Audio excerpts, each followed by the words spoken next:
For question number 5 on the library worksheet, you need to access the library's online catalog and search for a book or video on your topic. As the directions indicate, the item you choose must be either a book or video from our collection, and it should be relevant to your broad topic. It should not be a web page, a journal article, or magazine article, and should not be from these databases.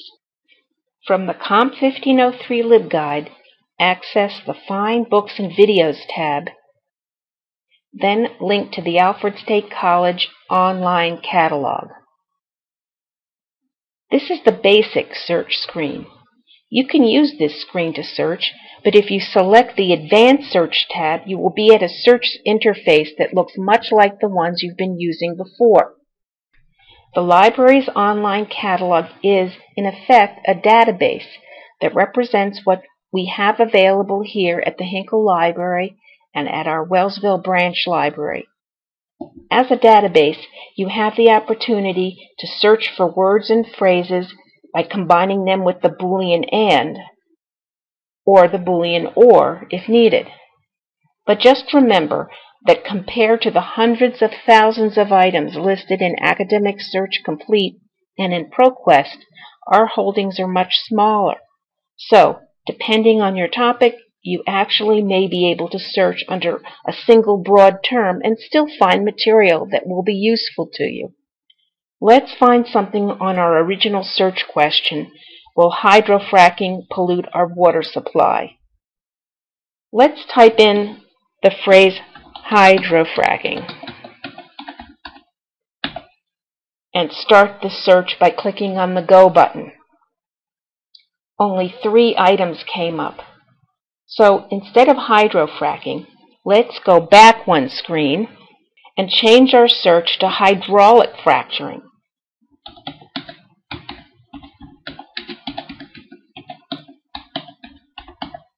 And this time we'll make it a subject search like we did when we used the article databases. We got 5 items on the subject of hydraulic fracturing. If we had searched and brought up a great deal more items, at that point it might be a good idea to revise the search by adding an additional word or words combined with the Boolean AND. Remember, research is a dynamic process. Let's look at additional information about the book by Eric Schultz, Hydraulic Fracturing and Natural Gas Drilling. The worksheet directions indicate that you must create a printout of this screen and attach it to your worksheet.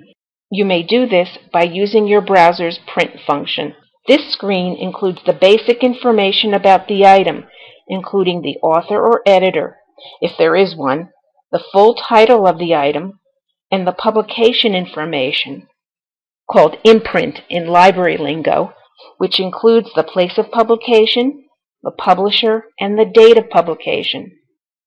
Note that this screen also includes information on the call number of the item, or where it can be located in the library. Most materials that may be borrowed are shelved on the upper level of Hinkle Library. Let's fill out the answers for the items in question number 5. First, we'll indicate the author or the editor, then the title of the item, the city where it was published, the publisher, the date, and the call number of the item.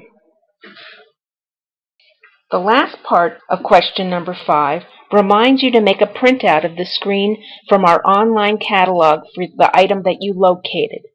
It also prompts you to create an MLA citation that will be added to your working Works Cited page.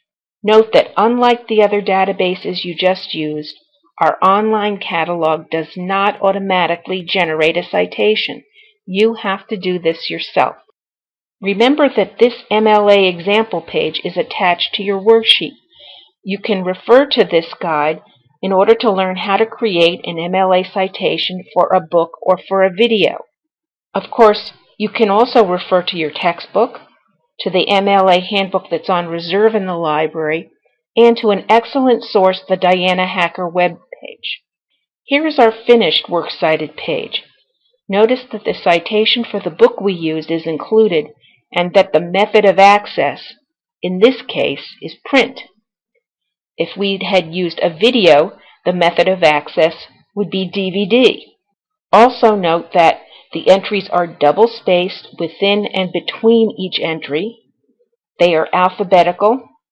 The second and subsequent lines are indented. And the article titles are in quotes, while the titles of magazines or journals, databases, and the book title are all in italics. For more information on why and how to cite, on plagiarism, on incorporating your sources in your paper, and on how to become a better searcher on Google, check out the short tutorials found on the Comp 1503 LibGuide at http://libguides.alfredstate.edu/comp1503. Go to the Tutorials tab and link to the tutorials here.